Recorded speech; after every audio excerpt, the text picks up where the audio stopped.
the bars, and she's got the abs. Put them together and they've got the gift of crab. Hello and welcome back, Grabber Gang. We're on another episode of The Gift of Grab, and we are graced with the presence of Steve Gaspar and Helen Nguyenn from California. And as you guys know, we're on the East Coast, so them joining us is quite special this evening. We're going to do a quick little recap of the Mr. Olympia contest, the 2024 Armlifting USA World Championships. So thank you guys for joining us. Thanks for having us. Say hi. Yeah, thanks for having us. Hey. It's easier for us being out here at 5 o'clock at night than it is probably for you guys winding down at 8 o'clock. So appreciate you having us on at this favorable hour for us. Yeah. No, I just showered. I'm in my jammies. I'm good. I'm good to go.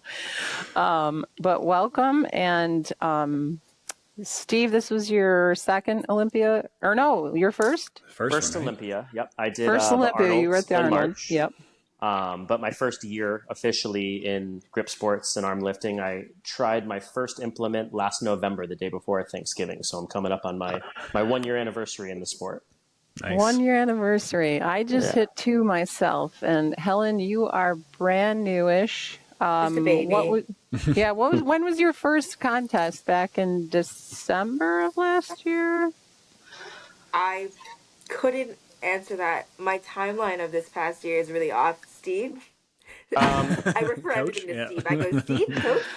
We did a couple of fun contests that Will promoted at Rock Creation that Helen joined in probably May-ish. April, May, she did a little something, but then I think your first big one is North American, the Nationals that we did down in San Diego, where you were officially female national champion. That was in June. So I think I would call your birth in the sport June-ish of this year. That's amazing. Yeah, her first couple of days. That's, I was training for the Arnolds, and Helen would come upstairs in the climbing gym and be training with me for fun, and I would have a Saxon bar loaded with 50 kilograms of 3x4, and she would just walk over and pick it up and hold it and be like, "Is this hard?" And I'm like, "Yeah, I honestly, this is definitely something that you're pretty good at." So literally from day one, Helen was special at this.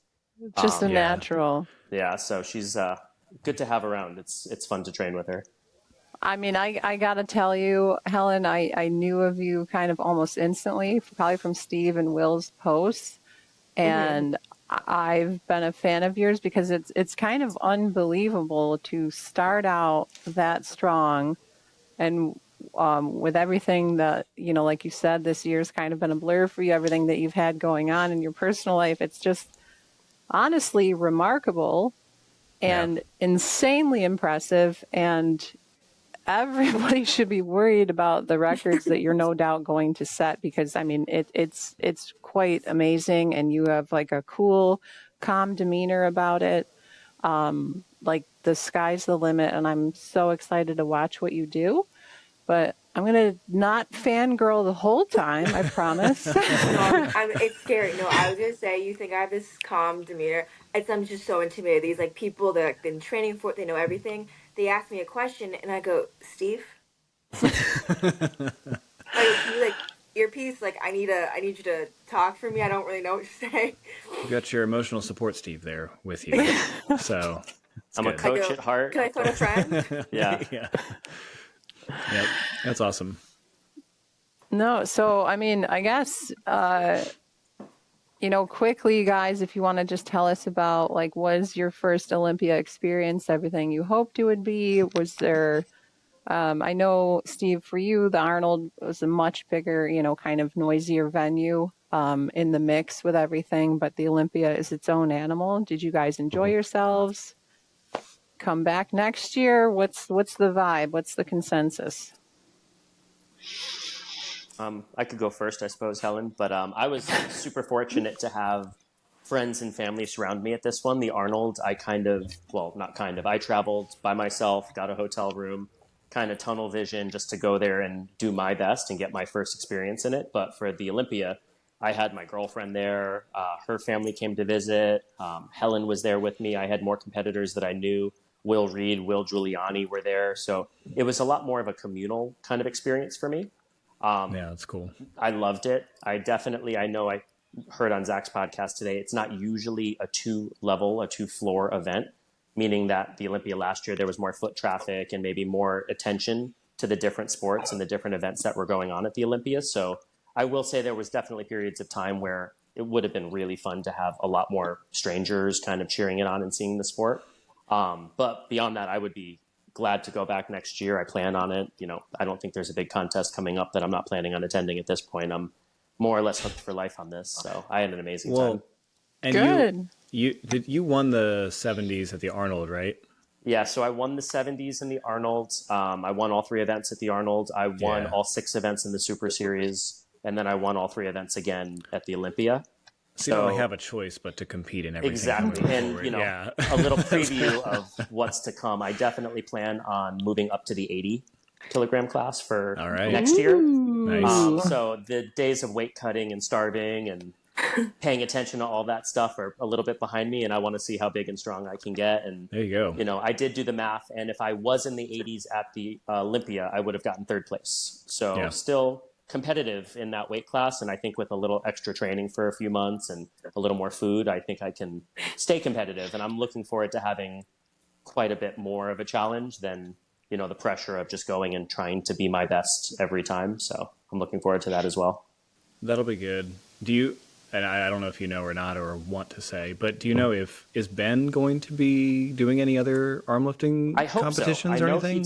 He did King Kong with us. So he competed in grip sport this year. Mm-hmm. I know that traveling to further events like that for Ben he's kind of a little bit in the same position that I was in when it came to 70, where he goes there and he spends all this money and he does his best, but it's not too much of competition for him. Yeah. I know that was a little different this year at the Arnold when Devin Lee surprised him and cut down to 80, and it was a surprise for all of us.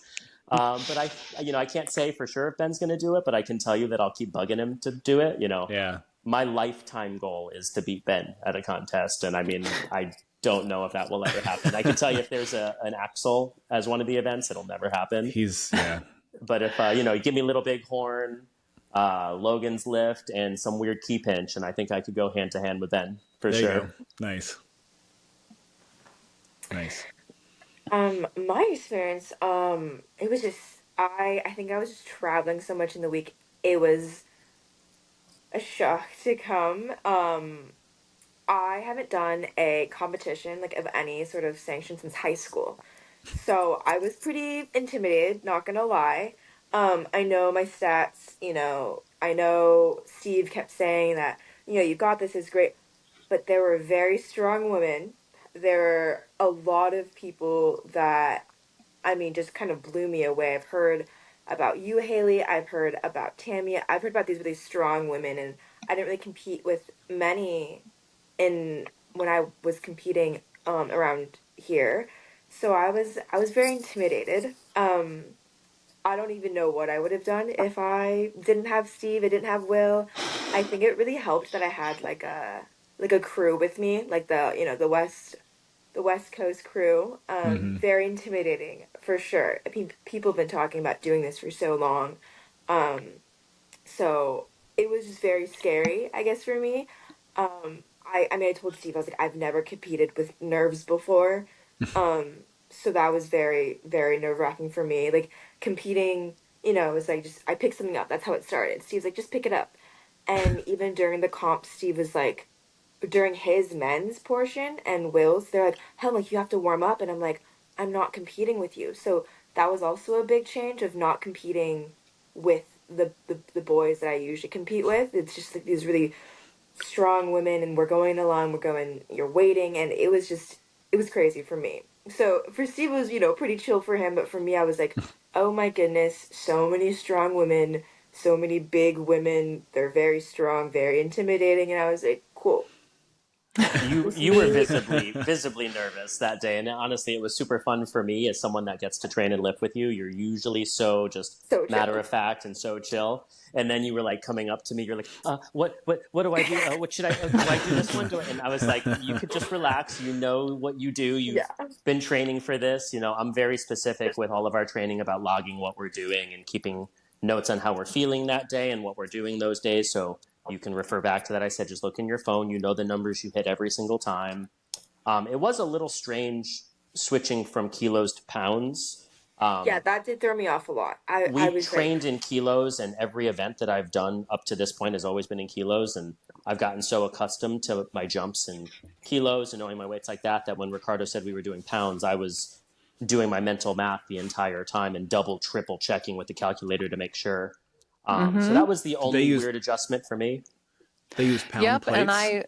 And I would agree because I got used to training in kilos because that's like how Armlifting USA, like the records were all in kilos. So every time I would train, it was just like, okay, 60 kilos, 65 kilos, like, and then when it was, everybody was warming up, like for the Saxon example, I'm like, well, everyone's in, I guess I should come in. And then I'm like taking these reps, and then I'm like, I'm wasting my grip right now, Haley. What are you doing? Why didn't you stick to your game plan?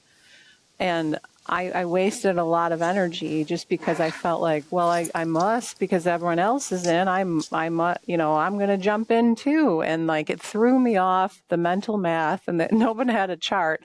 And I'm pretty good at math, but it was still like. It throws you off because everything else is in kilos, and then all of a sudden you get there day of and it's pounds. Okay. All right, let's go. Why did they switch it? Do you know why they did it that way? I think because the sponsor weighed it out. The like world's thinnest plates was the sponsor, and those were the plates that they brought to the contest, right? So they were all in pounds, and he has volunteers doing it, and maybe their conversion to kilos they can't do from a plate that literally has a pound listed. So it was just 100 pounds, 110, whatever kind of plates you have, that makes sense. But I just wasn't sure. The big jumps were also kind of like big for me. Like we weren't taking small jumps, and I know it was like for a time's sake, but it did throw me off that it was like I just kept saying to Steve, I was like, should I take this or not? And it would either be such a drastic one. Like I remember like Saxon, I don't even remember, like I ended up doing 65, but then the next one was like 72, and I was like, oh, I guess this is what we're doing. Right, yeah, you hit 165, and then the next one was 172 for the record, and it was like, oh, okay, this is where that's kind of a big swing. Yeah. So, I mean, I think that's what he wanted to see, like who can break the record, but it should have been, if I ran it, and again, the time crunch, and I'm not going to, bitch about anything, but like if I ran it, it would be incremental, and then whoever won got to decide what they wanted to do after that, and everyone runs their contest differently, and to each their own. So I won't spend too much time on that. But when you hit the 165, that was already a PR for me too. It was insane. And then it was like you and Amy were the last ones, I believe, right at that point. And Sarah. And Sarah. Okay, yeah. So you, Amy, and Sarah. And then the next one was 172. Yeah. And we all failed it too. I was like, this is already PR. I think my PR is I don't remember, Steve. It was like 65 kilos? No. I think you have the GSI record at 66 right now, and then I know you broke that again at armlifting. You set another higher record. But in training the week before, I know you had hit 70 kilos. Right. I did do 70 kilos. Which is, 154 pounds. So you were already well above your training PR. We have a Nemesis pure stripped steel 2x5 bar, which is honestly 10 kilos below your contest max when you're using like an Arm Assassin's. Like that Arm Assassin's 2x5 felt significantly smoother than what we were training on. So I know I told you that in training that you should plan to do more than that when we get to the contest. But yeah, you went a little above and beyond what even I think both of us expected at that contest. I was just so scared. I was Yeah. like, Yeah. so many. You have to Everyone pick was this up, in for Helen. so long. Everyone was. They just kept lifting it, and I think it was like the jumps that they just kept making, and all of a sudden it was just three of us, and I was like, nice. And I feel like I had to just agree with the jumps. I was like, okay, I don't think I have a say in this. Yeah, because you Yep. tied Sarah at 160 pounds, so 73.5 kilos. Oh, my bad. Sorry. I said 165, I think. That's insane still. That is I don't nuts. even know. I That's- blacked out. Steve knows. I blacked out. I'm not here. The official anymore. results, you guys had the second highest. Amy Waddles was at 172, which is also nuts. But yeah, 160 is crazy. So nicely done. That's fantastic. The nerves helped. I blacked out. I was really excited to compete, but I also was really excited to be over. I was like, wow, I'm not feeling this like pit in my stomach anymore. Waiting in line and like sweating off the chalk. I will say, if I was competing in that women's field, it was like a round robin of strong people just taking every single jump. You basically just did your lift and got back in line at the back of the line and got ready for the next one. It was a pretty stressful environment where you almost, like Haley, you were saying, you almost feel like you're mandatory, like get back in line. It's your turn again. Like, Yeah, like I remember I was sitting at the beginning of the anvil and one of the girls was like, oh, are these your warm-up weights? And I'm like, well, no, I'm just saving it because I really don't like this implement. So like whatever I have left, I'm just going to chill for a minute. And then I felt like, I got a few side eyes. I'm like, okay, well, let me I'll take one with my left hand or whatever. And like, I'll just join you.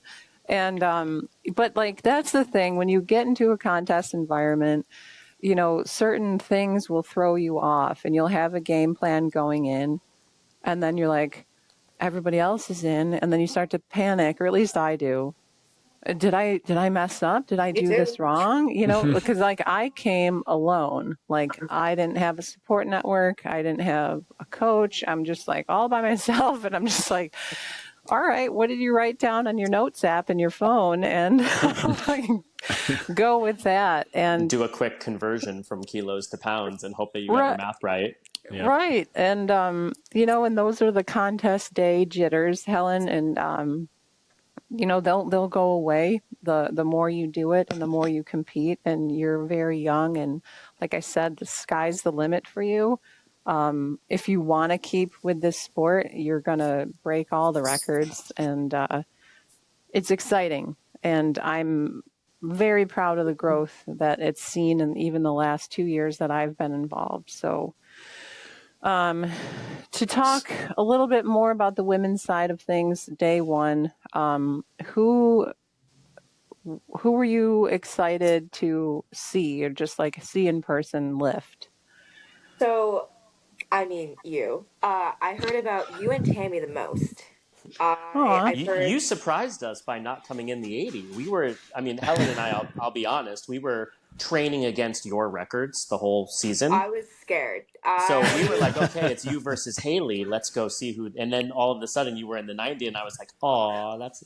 And then Ashley it was came the in travel. And completely killed it, obviously, for the women in the 80. But yeah.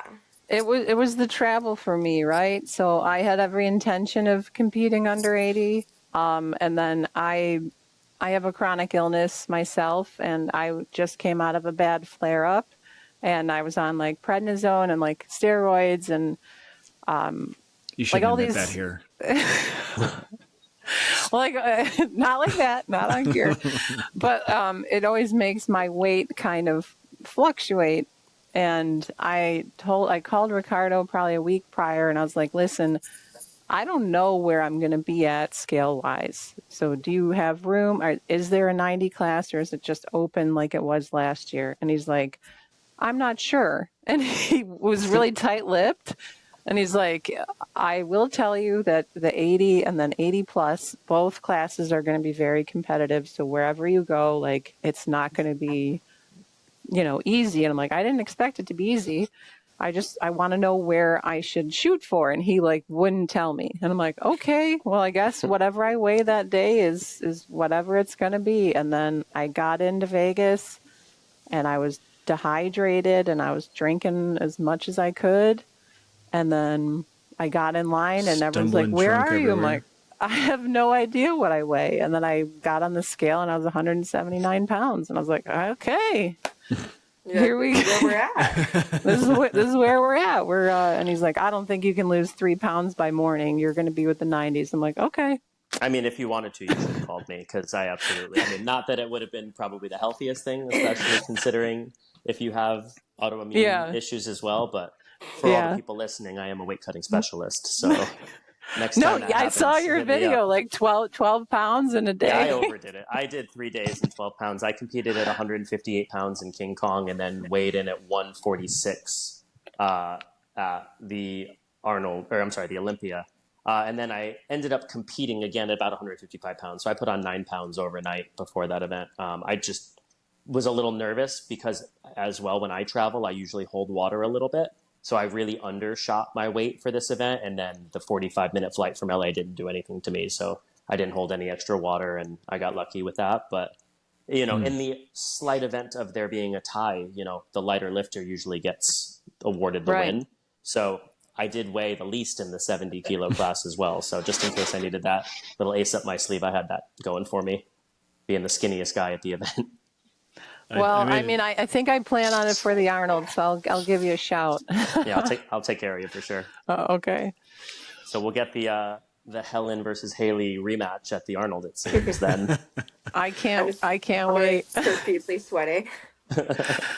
No, I mean, like even like I think that class is the most competitive because Alicia Martin, Helen, myself, if I lose weight again, Ashley Muncie, and Rachel Peterson actually was an 80 at the Arnold too. So if she loses weight and she goes down again, I think it's going to be a very competitive weight class. And Tammy competed at 80 at the Arnold. So yeah, I think she wants to be at 80 again. Yeah, I'm excited for her. That would be so incredible. I would pay money to watch that flight I go. got a DM from Sarah Toledo, and I was excited to meet her. She was super bubbly, super excited, and she DM'd me, and she's like, I'm so excited. Like, I would love to see you go head to head with Tammy. And it's pretty cool because I told Steve, I was like, it was really cool to be, like, not pitted against, but just like, against women who have competition, because I would consider myself a pretty competitive person, but it was just always me and the boys, It was always me, like, I was just, like, out first with the men. But with the women, I was like, oh, I'm still in. I was like, this is big. Yeah, there is a huge difference. Go ahead, Will. Sorry. No, I was just going to ask, just because you said you hadn't competed in anything sanctioned since high school. So what did you used to compete in? Volleyball, track and field. I think track and field was the only sport that was like, you were on your own. I did shot put, 4x4, and the 200. And so it was a very, like, on your own, like, individual other than the 4x4. So this was a very similar, like, you have a team, but it's pretty much just you. So that was pretty scary. Like, I climb, but I never have competed in climbing before. So I've been pretty chill, just work out. And this was like you're up. You're on the spotlight for 2 seconds to lift. And I was like, ooh. Nice. Yeah. I love it. I'm not one of the stronger guys out there, but I think competing is just like a blast. I like being out there. I like being in front of people. And so it's just, there's no nerves. It's all just fun. It's all gravy. Yeah. And with women and arm lifting, I would say 95% of the women you're going to meet are all very supportive, all very welcoming. Tips, tricks. There's no gatekeeping really, but there is like a 5%, I'd say, that very are tight-lipped and not welcoming, and but they're in the minority. So for the majority of the sport, you're going to find everybody very helpful, very friendly, very encouraging. and that's what's great about it, because in a lot of other strength sports, there's cattiness and drama. And I think that's why I like it. It's a lot less taxing on my, aging, sick body. But that's why I'm going to stick with it. But, I don't want to go through, every weight class for the women's side of things. It was just more, we wanted to talk to you guys and just get the feel of your experience here. So is there anything that you wanted to add about Friday, Helen?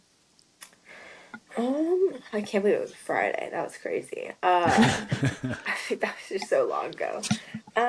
No, I'd say just it was really awesome to see. I think for so long, during high school and like being in your like being young, it's like everyone just wants you to be, or not everyone, just like in the my generation, it's like you're a model, you're skinny, like that's just what you are. But I think it was really cool. I think climbing was the first sport. It's like, why would I starve myself for doing something that I love? And it was really cool to see, be around so many strong women who like, I mean, yeah, they like, starve themselves for like the weight class or something, but at the end of the day, they feed themselves and they have this nutrition, and it's cool to be around people who feed their body and do something that they love. And it was awesome to be a part of that, and meet these really strong women who like inspire me. Like I know I heard that Ashley Muncie had a child recently. That's amazing. It's really cool to see specifically women dominating the sport.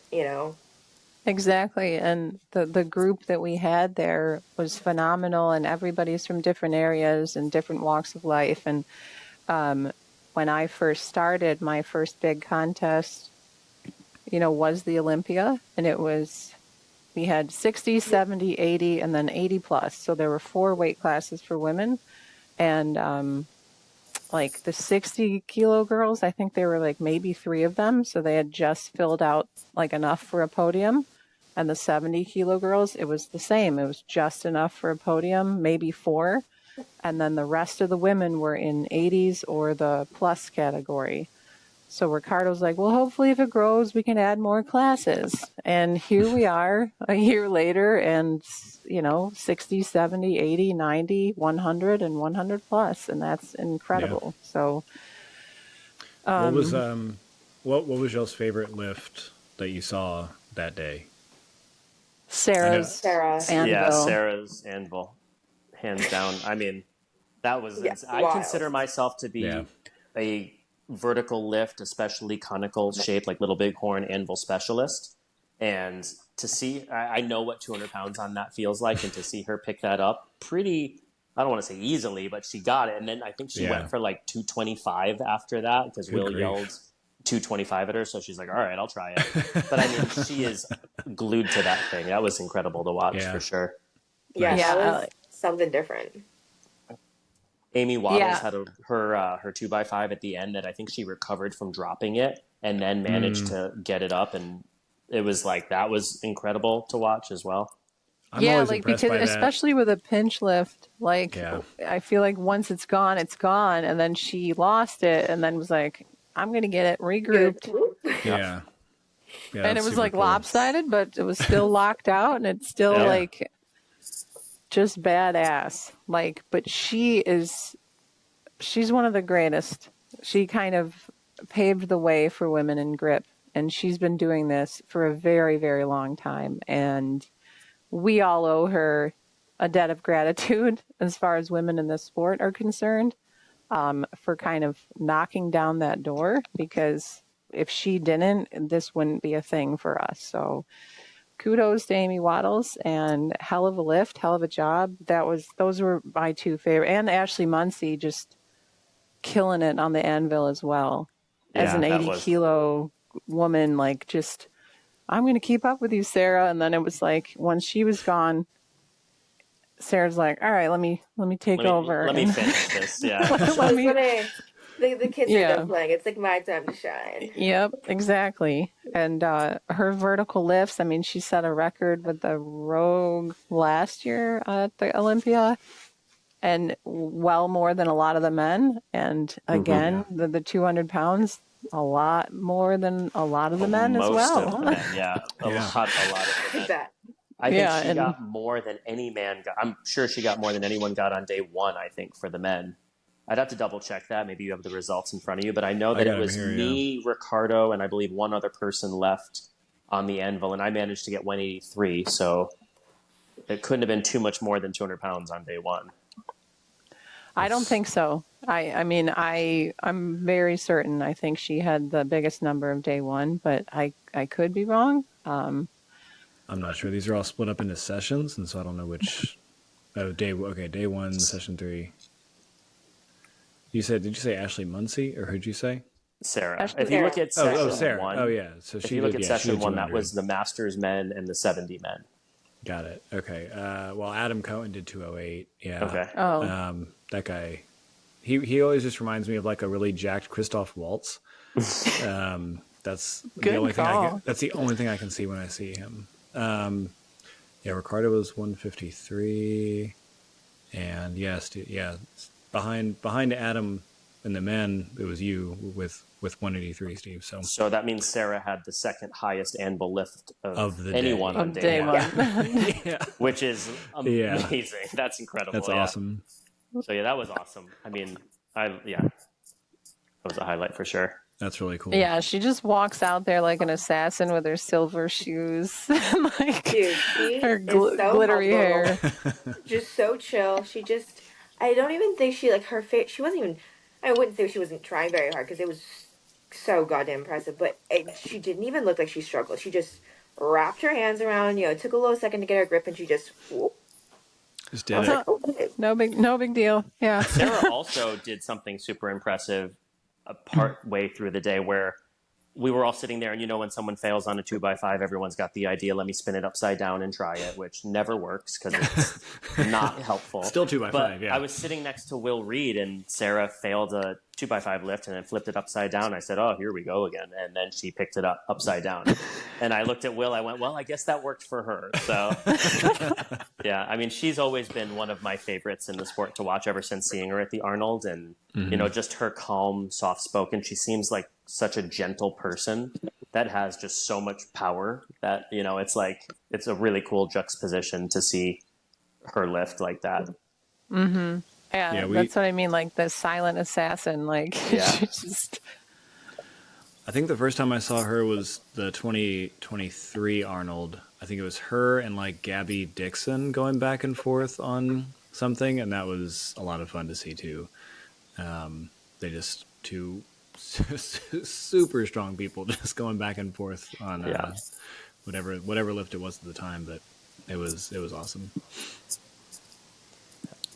So yeah, that's pretty good. I guess we can. Did you guys? Were all of you there for day 2 and stuck around for the arm lifting, or did you go to the expo at all during any of that? Or I did the expo a little bit on day 1 and day 2, and then I came back in the morning on day 2 to watch the 80 and 90 guys to support Will and Will. And then I went to do some family time, but I think, Helen, you stayed for most of the day, right? I stayed for the entire day. The heavyweight man is like 100. Is it 90 plus? I don't even know what it was. That the day was 125 plus, But the big boys. Man, those were some. Like, I remember. I know their faces, but not quite their. I know all their names, but not faces. 2 names. I was just a lot of people. But I remember even after I lifted by the first day on Friday, they gave me a little fist bump. I was like, whoa. And then the next day they went, I like jaw dropped. I was like, that's some pounds for sure. Like it was incredible to see. Yeah, that's nuts. I saw Alexi did 312 on the Saxon, which is crazy. Unbelievable. That's the thing is that's nuts. We trained with him so randomly, and I remember one day he doesn't speak that much English, but I remember he was trying to tell me how to do it, and I'm like, Sure. Yeah, he does. 300 plus pounds. It's really funny when you have me, Helen, Will Reed, and Alexi training together at a rock climbing gym. You get quite a few looks of like the strangest superhero crew you've ever seen together. What are those guys doing? I remember that day where Alexi came up to Helen and he just takes the Saxon bar and he goes, and he's like doing this, and Helen, similar to me, I mean, I'm very new to this sport. Helen's even newer to this sport. We have our ways of doing things where there's some technique and we're learning technique. But I mean, for the most part, we're relying on our literal grip strength to just squeeze something and pick it up. And with our infancy style of technique, Alexi's trying to like train us into like how to turn our hands and pinch the bar. And like with no English, it's pretty funny to like it is try what he's doing. His pinkies, you know, this big man, you know, put up his pinkies and he's like this, and he's like these hands that are just solid rock. Like, and he's just like, you know, straight up, he's just like legs, pinkies, bend. And I go, oh, I think should I stand? I think what you guys should do is... I need more Alexi tips. I know, right? He told me I had way too much chalk on my hands. Like he came up and then he had like his phone and he was typing it in to like convert to English, and then he was showing it to me, and it was like, you have way too much magnesium, like way too much chalk on your hands. I was like, oh my god, do I? What do I do? Do I get it off? And then he's just like smiling. He's just smiling at me like, it's too late for you. I'm like, all right, cheers. That's funny.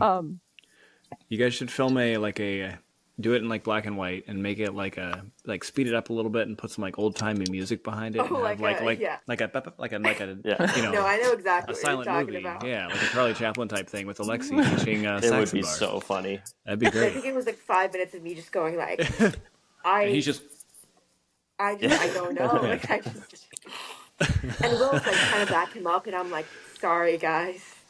I look at Steve, I'm like, yeah. I don't know. We have years to learn these things, I think. yeah. And me coming with my Birks, I was like, I told Steve, like, Steve, I think I should put shoes on. And I was like, I don't have lifting shoes. Like, I don't have a belt. Like, I don't have smelling salts. He's like, I don't know what to do. And he was like, hell, like, you never train with that. Like, you know, you can get a belt. Like, we can work on it. But, like, don't freak, like, you know, just don't freak out. And I'm like, everyone's just, they know the things. And I'm like, just so you. Well, yeah, you were afraid of going up there and making a fool out of yourself in Birkenstocks. And I knew you weren't going to make a fool out of yourself in general. And I told you, do what makes you comfortable, what you train in, what, you know, we've been doing. And you've been consistently setting unofficial world records in training in Birkenstocks. So, you know, throwing on sneakers might have thrown that all off for you. Who knew? It probably would. Like, I always train barefoot. And so when he's like, you have to wear shoes, and it's like... Well, so people in the next day, they didn't wear... Some of the big men didn't have to wear shoes. And I wonder if it was like, you know, you don't want to mess with them. They're big men. They can carry a lot of weight. But they didn't. 2 of them didn't wear shoes. And I was like, Same thing happened at the Arnold, and it was very dramatic. In fact, a girl wanted to wear sunglasses because we were on the main stage, and she didn't want to get nervous by the lights and the amount of people out there. And she requested to wear sunglasses, and it was, no, you cannot. And then, of course, the next day, there was somebody wearing sunglasses, and there was somebody barefoot. So, again, it's one of those things where it's up to the judge's discretion and what they will and won't allow. And we can bitch and complain about it, and it ultimately won't matter because the head guy says what the head guy says. And but like that for me, I'm like, I'll sign whatever waiver you want me to. Like, if I break my toe, let that be on me. But just paint some chucks on your feet or something. Like, just get some really good body paint and just paint some shoes and laces on there. I'm sure there are socks that are printed with like a fake sneaker, fake laces on them. Well, there are probably. My 2-year-old has some. You know, and there are. Because I'm the same way. I train barefoot all the time too, and I only wear my shoes that I compete in when I compete, which I don't know if it makes a tremendous negative difference, but my feet were killing me at the end of the event, I'll tell you, you know, so having the ability to, you know, that's my next step, is to investigate some more comfortable, more appropriate footwear that I use all the time. But I'm the same way. I mean, I train barefoot every day. I think shoes are a scam made by Big Sneaker. Foot prison. Just the worst. Yeah. That's good. I guess, then I don't know if there's anything you want to say about any of the big guys or the guys in general, I guess, with anything day 2. Alexi was, I mean, I don't even remember. There was Luke, Who can you remember who got first? Alexi won. Carl. Oh, Carl yeah. won his weight class, but I think if we Yeah, look, I Alexi looked at came it down. today. Yeah, Didn't Alexi Alexi beat Carl on every lift anyway? No, Like that's if he, so there was yeah, a point Alexi where beat Carl except for the Raptor medley. Yeah, gotcha. there was a point where they were just going head to head and they were just in different weight classes. And I think Carl was like, I'm done. And then he broke, so Alexi broke a world record. And Carl was like, I'm done. Like, I don't want to do it. And he's like, yeah, I don't need to go up anymore. And he's like, I'm good. But it was crazy. He's like, he stopped because, no one else competed against him. But who knows if someone else broke that? I'm sure he would have gone higher. Like, he was just like, I'm good. yeah. Carl's Yeah. interesting. Like, because he obviously he competes a lot and he wins a lot and stuff. But then the other day he did the 366-pound axle clean and press, which was some goal he'd been working towards also. So like he's got all this stuff in the background that I think he's also maybe working on, where he's like, yeah, I want to do these things too, and I don't want to, if I'm going to win this already, I don't want to put those things at risk, and I'm just going to do what I need to win. And I know he is nursing a bit of a wrist injury still since the shot. Yeah. And when we saw him at stage 2 of the Super Series, he was being conservative with everything he was doing to kind of nurse that. So I'm sure, full strength Carl might have gone a little more crazy, but I saw full strength Carl at the Arnold's. I also saw full strength Carl at stage 1 of the Super Series when he set the blue fat grip world record, which literally brought a tear to my eye to watch that happen in person. I did see that happen. Yeah, no, it was insane to watch him deadlift that and just hold it at the top screaming like some madman Viking that's gonna like murder your whole town. It was like the rawest show of strength that I think I'd ever seen in person. So I know Carl has that. But yeah, it was interesting. This weekend, or this past weekend, because now tomorrow's Friday. Holy shit. But I've been around Carl. Like, I've seen him at the Arnold. I saw him at the Olympia, but like, I've never gotten an opportunity to speak with him, like have a conversation with him. And he like blew me away. He was very friendly, very nice, like very soft spoken, like a gentle giant. Like, I hate to say that word because I'm a tall woman and I hate that whole phrase giant, because he's not a giant, but he's tall. And Pretty tall, yeah. I mean, he is so above and beyond for everyone else. I mean, I could tell you a quick story at, I think it was stage 2 when the hilt was part of this Super Series. I forgot to press record on my top lift, which was a world record lift. And I got awarded the lift and I went, oh no, I didn't film that. And I was upset. I was still happy with my number that I had recorded the one before and whatever. But Carl came aside and he's like, hey, Steve, I recorded that for you. He goes, when you were getting close to a world record, I figured that's something I might want to have too. So I've got it. Let me airdrop it to you. That's awesome. So Carl saved the day, and the proving video of me doing my top lift was because Carl recorded me, not because I remembered to do it. So that's awesome. He's looking out for everyone. He's a really, really great guy. He so truly funny. Is. I love looking at the difference in pictures between him, like Night on the Town Carl, and then like what I have in my mind is like competition Carl. Yeah. Where it's just like, he looks like he's killed at least 8 people. And then you go out and then on the town, he's just this big old smile. It's like, man, that guy, he looks fun. Yeah. Wearing That's jeans great. with a plaid shirt. Yeah. Sneakers like a dad. Just a dude being a guy. And then you're like, all right. Yeah, and he was great fun, very, very kind, and he did the same for me. Like, everyone's like, "Oh, do you want me to record your lifts?" I'm like, I don't really care.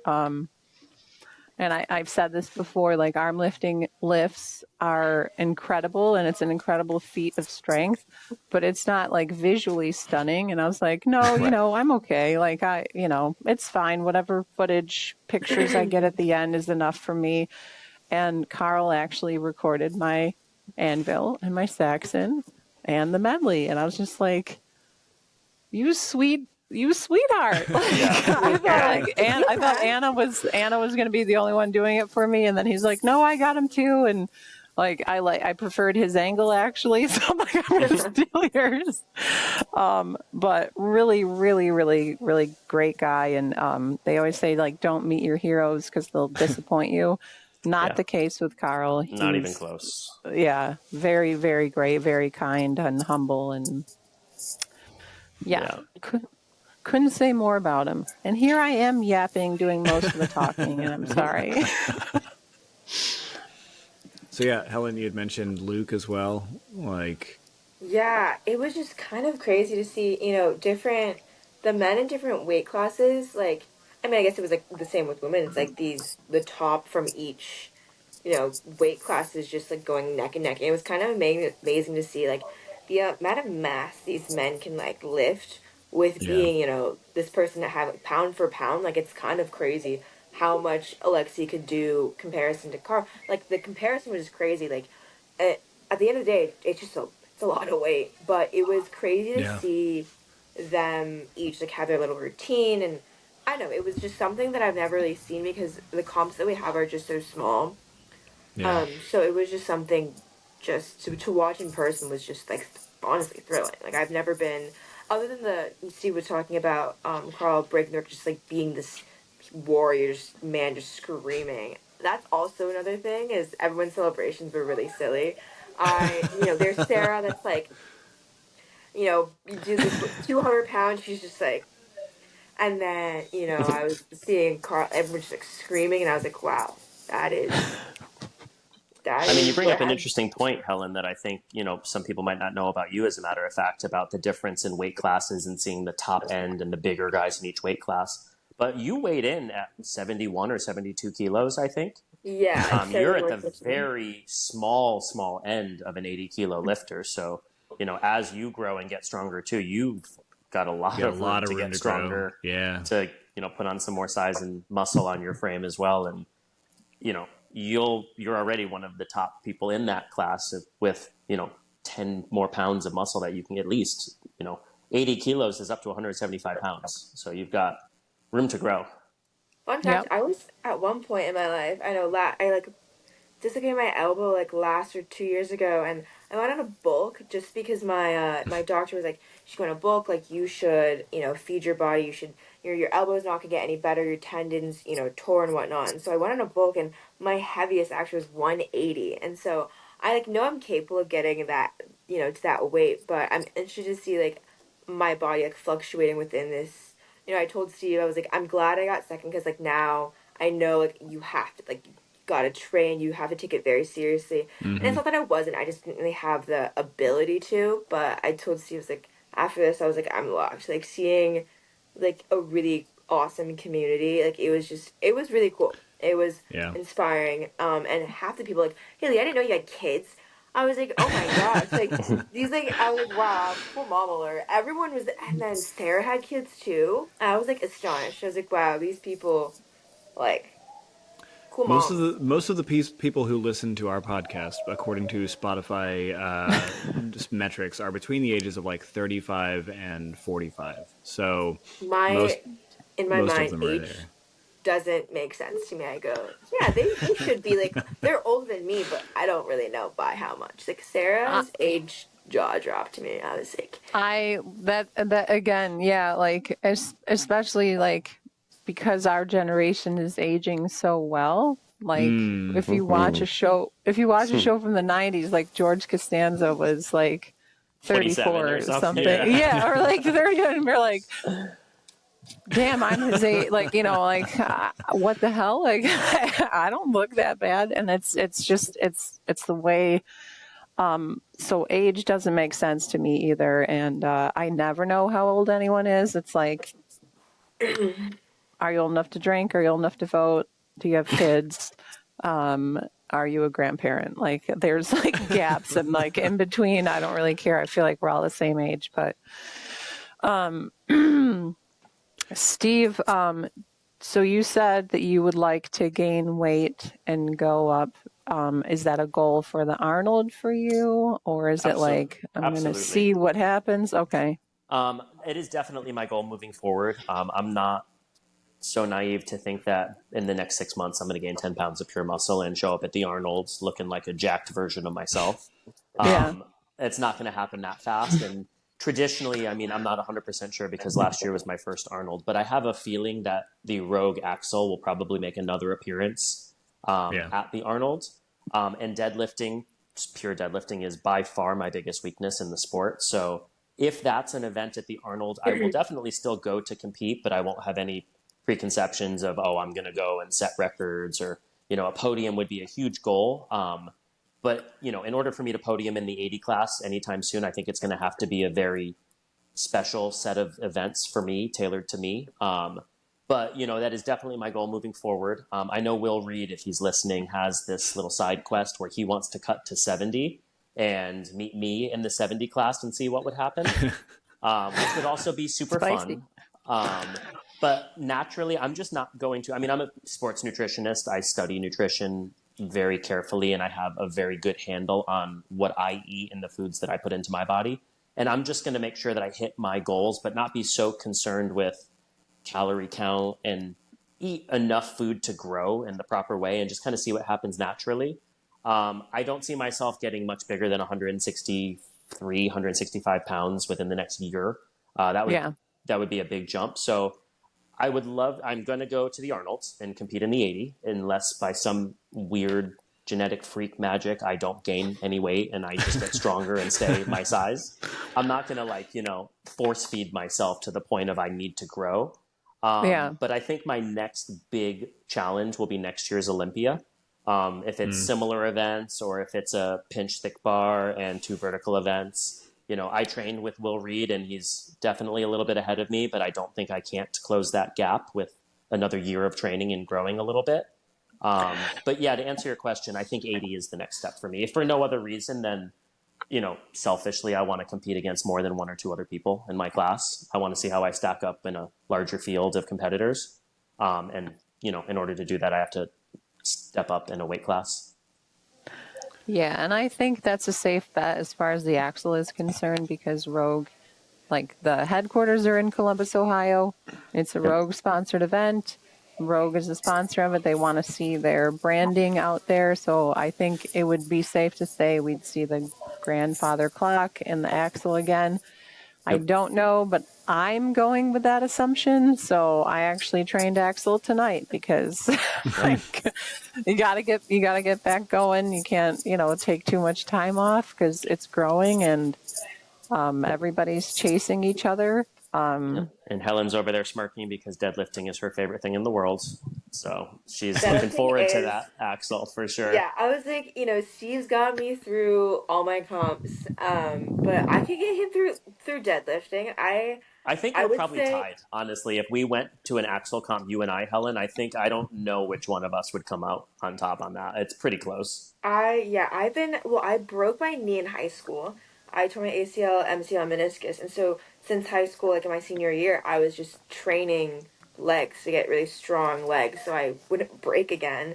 And so I would say my legs are the strongest body part. I just the strongest. So I'm like very excited because Anvil. I was like, I know. Rolling Thunder. I was like, everything just other than pinching and deadlifting. That's why I did really well in Saxon's. Pinching is really easy for me because of climbing, and then also using my legs. Then the rest of them, they just kind of fall into place because of my strength in general. But I think Axel is going to be I'm very excited for that one. I'm excited Steve, to watch it. You broke 300 recently, right, Steve? Yes. On so axle? In training, I hit 301 on the axle. So that was my goal for the year, was to do it in contests, but I haven't come across a axle in a contest yet. And I know there's a little bit more in there, but I mean, you look at, Ben and Devin Lee, and I think Devin Lee's current record is 180 kilos. He's a freak. His hands are the size of it's like a 12-inch frying pan. Did you see, do you follow him on social media? He posted him stepping on a scale yesterday at 228 pounds. I don't want to spoil I don't want to spoil anything for him. I messaged him about that. I was like, dude, your weight fluctuates more than anybody that I know. And he said, I was wearing my backpack that had all of my grip implements in it, and my, shoes, and my shoes weigh 3 pounds. And so it's like, he doesn't actually weigh 228 right now. I saw that, and I was like, that guy fluctuated in 6 months from 175 to 228 and back and forth. I mean, he definitely has that covered. It's he and I talk relatively frequently on there and stuff, and it's just like he also posted a video of him breaking 290 or something off the ground on grandfather clock, and like when we went to the Arnold last year, there was a booth out there that had like, try this grip thing, and it was like a 3-inch rolling handle, and it's like, if you can do what our sponsored athlete does, then you get a prize or whatever. And it was like 135 pounds on there was all it was. And I was like, I don't have big hands, and so it's like, I'm holding it like a pinch block, and so I was like, this is crazy. And then Devin walks up, and I was like, oh, get Devin to do it. And they said, oh, that's our athlete. And I'm like, of course it is. And he grabbed it, and his hands like wrap all the way around the thing, and I'm like, good grief, dude. I mean, I'm a fan of his for sure. And I mean, I am a fan of, as a nutritionist and someone that coaches athletes in weight cutting and things like that, I am a huge fan of what he did at the Arnold. Yeah. Don't tell Ben, because he'll be like, disown me as a friend. But I mean, I don't think he listens. Rule. I mean, first of all, I know this was something that was asked on Will Giuliani's podcast. If you could change any rule about grip sports, what would you do? And my two came to mind instantly. I think you should allow liquid chalk, because if we all are allowed to use it, similar when technology improves in other sports, when cleats get better for soccer or baseball, or when, technology improves, the stats go up in the sport, and liquid chalk would allow us to have higher numbers.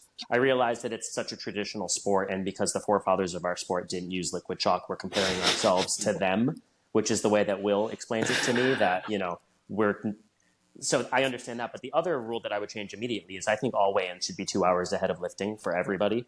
It would make it more fair, and it would limit the amount of people taking advantage of the weight cuts. Because for Devin to be able to get down to 175 the day before the Arnold and then go out to dinner and come in and compete at 190 pounds, that's an advantage. And I think to make it more fair, similar to other sports, other powerlifting sports, a 2-hour weigh-in standard across the board would be something I would be in favor of. But that said, the fact that he was able to do that is super impressive, and I'm a big fan of that. Yeah, he does a lot, and he's very just, I think, made for this. He's got long arms, he's got big hands, he's just a strong guy. Super strong. Yeah. And likes to suffer a little bit, it seems. Yeah, who doesn't? I did a weight cut for stage 1, like a bigger one, like 10 pounds or something. And I was like, I'm going to do it. I hated it. I hated every minute of it. It's just the pits, and I didn't even make weight.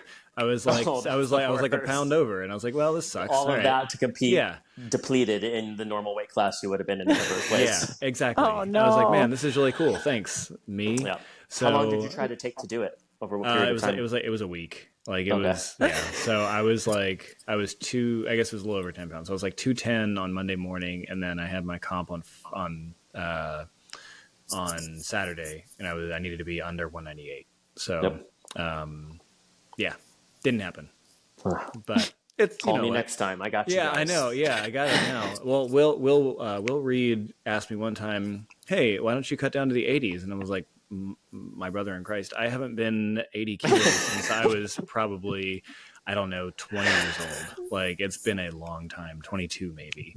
I'm not going to do that. There's no way. That sounds awful to me. Every bit of it. Yeah, no, it would be, thinking about your current body weight, that would be a 6 to 8 month journey for you to get there. Yeah, I like smoking meats, and I like beer, and I like pumpkin pie from basically now until Christmas, and so I know myself, and I'm not going to give those up. And now you're speaking to why I want to get into the 80 as well, so we're all on the same page.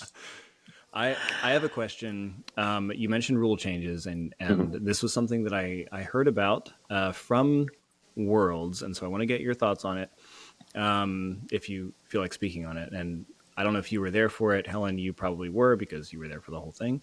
But I heard some controversy within the 90 kilo class on the anvil in terms of the stance taken by one of the lifters and the height to which it was lifted off the ground. Not that it wasn't lifted to lockout, but that the stance was very wide, and it seemed like there was an issue with the fact that you almost couldn't tell if it was coming off the ground or not. I think the obvious solution is to make sure you have a protractor handy and you set an angle to which the legs can be, like no more than 30 degrees. But I mean, I'm just curious if you guys saw that, what your thoughts are on some of those things. I know GSI does lift to height, but how do you there's no rule for that in arm lifting. Exactly. So. And I know exactly what you're speaking of. And I spoke to the athlete in question, and what was said was, it's according to the rules, it's to lockout, and you could take any stance you want to lockout. 100%. But in that case, the judge told this athlete that if you're going to take that wide stance, you're going to have to hold it there longer to verify that it is off the ground. Mm-hmm. So it might not be advantageous after all to take that stance.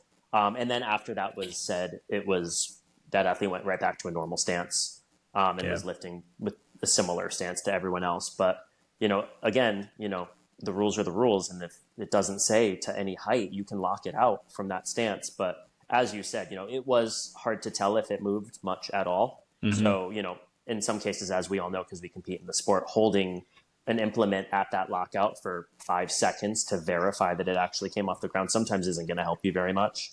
Yeah. So I think it was handled in a very well professional manner where, the judge said, you can do that if you want, but it might not help you. And then the athlete chose, I'm just not going to do that anymore. And that athlete, as a matter of fact, I think set the second highest lift in the entire weight class after all. So it wasn't clearly, it was more of a, having a little bit of fun in the situation with the warm up and with the stance. And it was that was their technique that they wanted to rely on.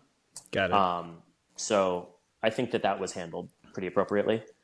Yeah, I think it's interesting because you don't have those stipulations, right? Like there are no rules technically. So I mean, not that there are no rules, but regarding some of those things, like the difference between, and this was an interesting point that was made on the Grip Show, was like looking at the difference between Alexi and Carl when it comes to their height and the amount that they have to move the weight.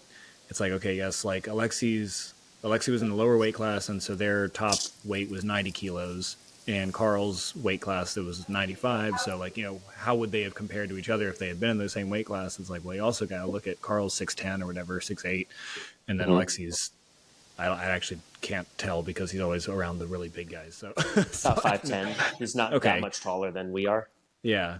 So it's like, that height doesn't always play a huge part in grip, I don't think, but it definitely, for some of those things where time is of the essence, I think it does, there's a component to it. Absolutely. And I again, being newer to the whole grip world, competing in GSI to height, originally I would have preferred to lift to lockout. I think it's more of a show visually for other people to watch, to see an athlete stand up and lock out a weight versus just lift it 6 inches off the ground, tap a little bar and put it back down. However, that 6-inch height that everybody has to reach, no matter if you're 7 feet tall or 5 feet tall, it does add an element of fairness to the sport. I personally love that there are the two federations with slightly different rules, so you can contest it both ways. Mm-hmm. If arm lifting switched over to a 6-inch lift for everything, I would probably be a little bummed. It wouldn't be as fun to, see someone lock out a Saxon bar or lock out, like visually, right? Like I like if you're just knocking something down, it's not for those, like for Saxon and Axel and stuff like that would just be silly. But like the one-handed lifts make sense sometimes.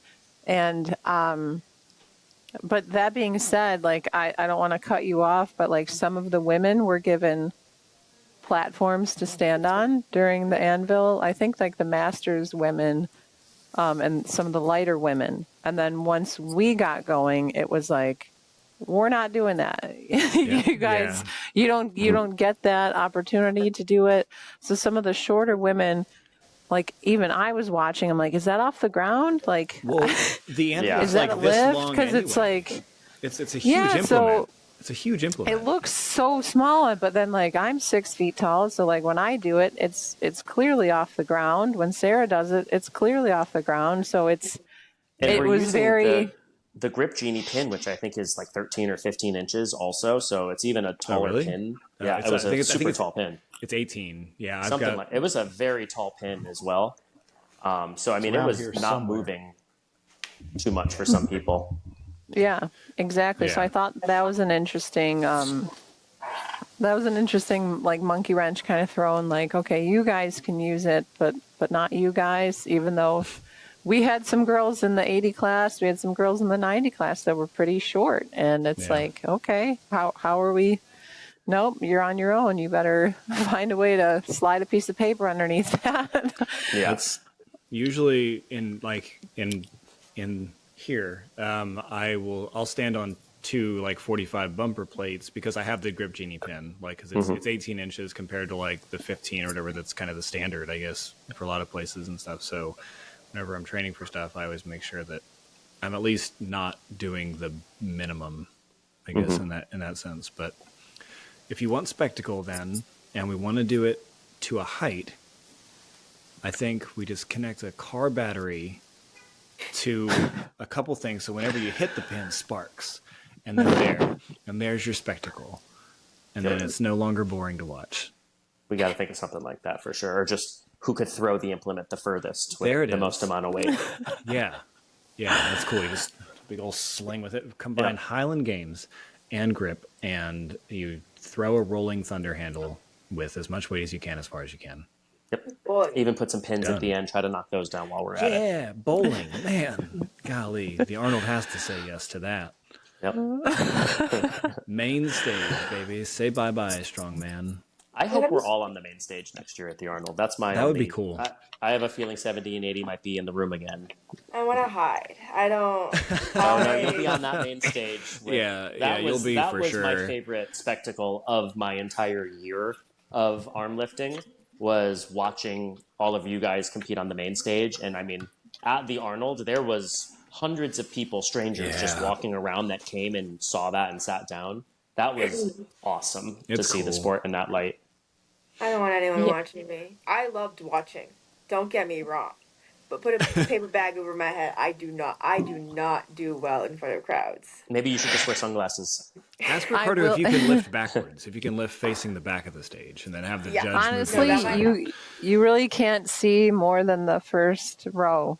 The lights are very bright, and you just kind of walk out there, look at your implement, do it, look at the judge, which hopefully will be Chad again, and like that's all your eyes will look at. Just you will be fine, trust me.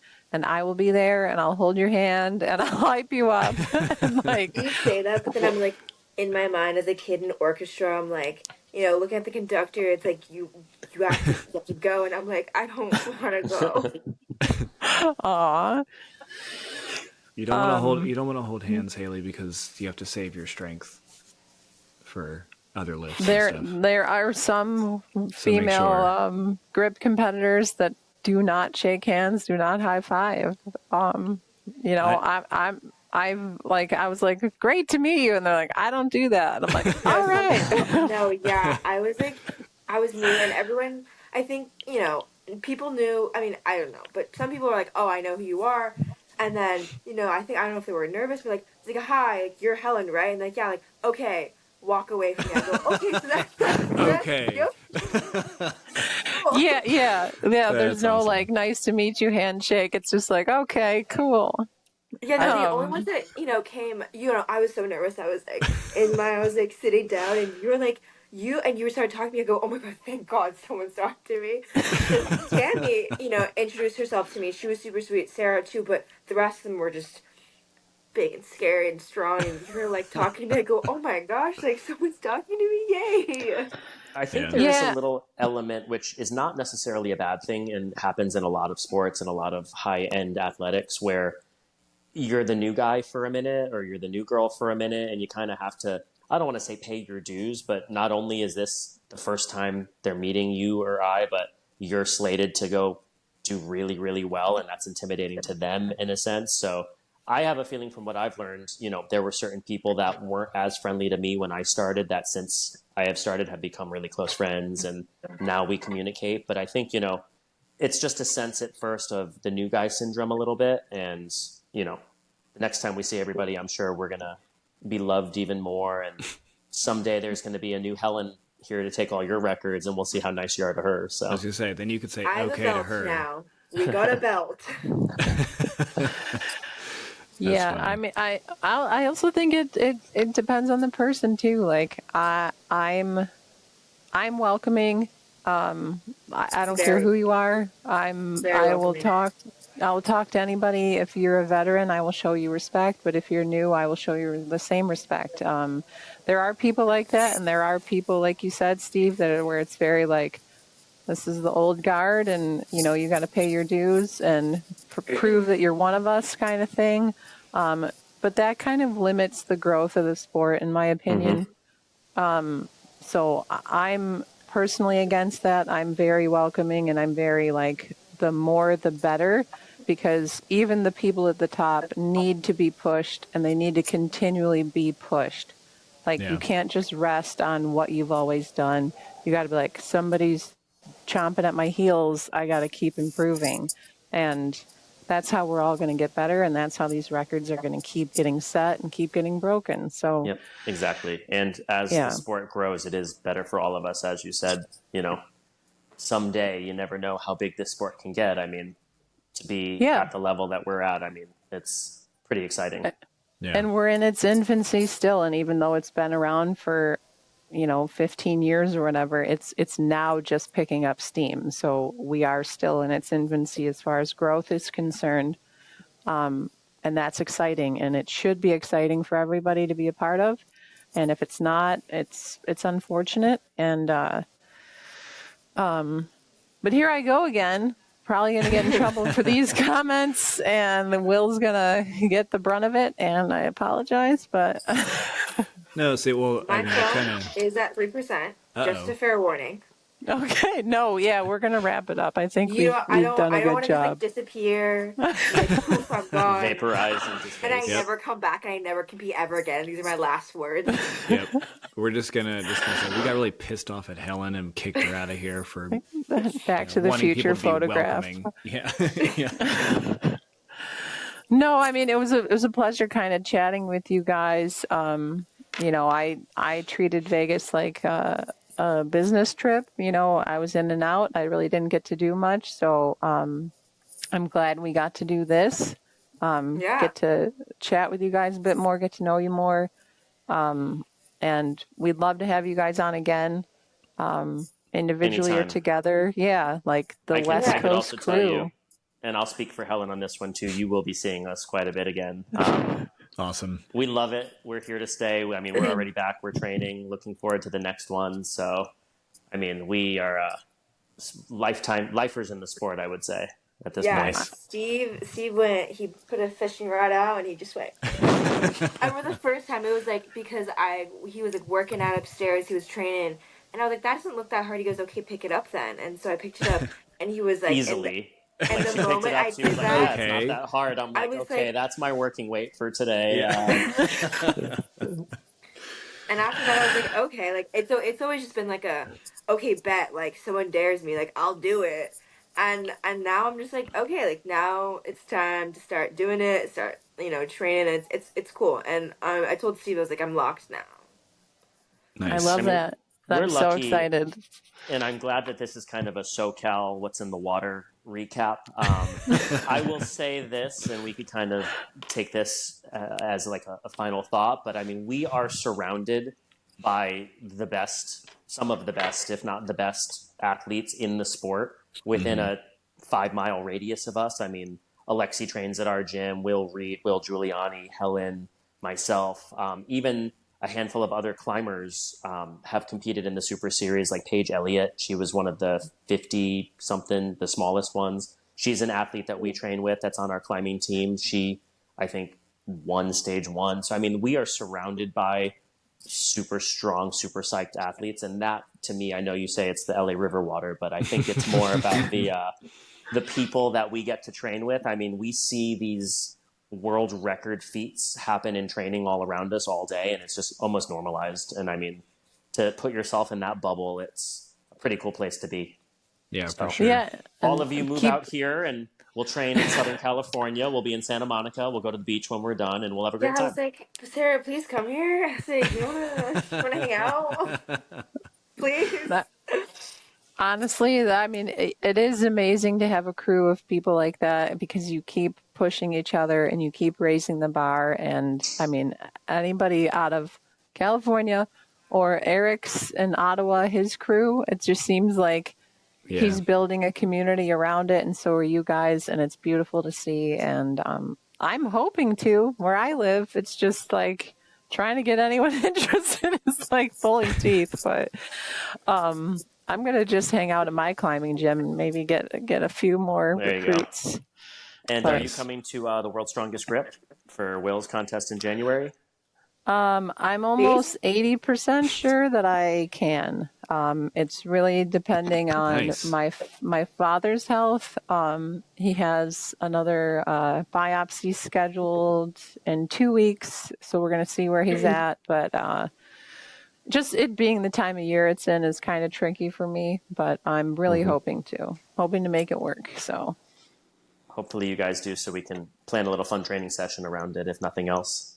Yeah, and I will lose some weight so I can compete with you, Helen. We could just create our own weight class, the 82 Yeah. or something like that. 82. Just do I know. that. Well, if it's like dual sanctioned or GSI, Yeah. I think theirs is 82, so that would be 83, fine. Because I was like 81 on the dot when I weighed in. I'm like, well, look at that. And my final thought that I want to leave you with is whatever you're doing with the Bills out there, keep doing it. Yeah. Because I do a little bit of side betting on some FanDuel, some sports stuff, but they've been doing very well for me, and I'm rooting for them quite a bit right now. Hell yeah. Well, we play the Titans on Sunday, so I'm banking on a very good game for us and a comeback kind of. We got to get our mojo back. So I'm hopeful we're gonna. Me too. I'm rooting for you. Yeah. Good to hear. I'm glad you're a Bills fan. Woohoo! If only for betting. Still. Oh, we lost Helen. We Her lost battery Helen. died. Hopefully we hear from her again. But Yeah, I'm sure we will. I'll plug her into getting back one of these days. All right. Well, Awesome. thank you so much for Awesome. joining us, Steve and Helen. Anytime. All right. And All good right. luck Enjoy your with night, your guys. training, and we'll Thank see you you. in March. I'll be there with bells on. I can't wait, guys. Okay. cool. Awesome. Later, Grabber Gang. Bye, everybody.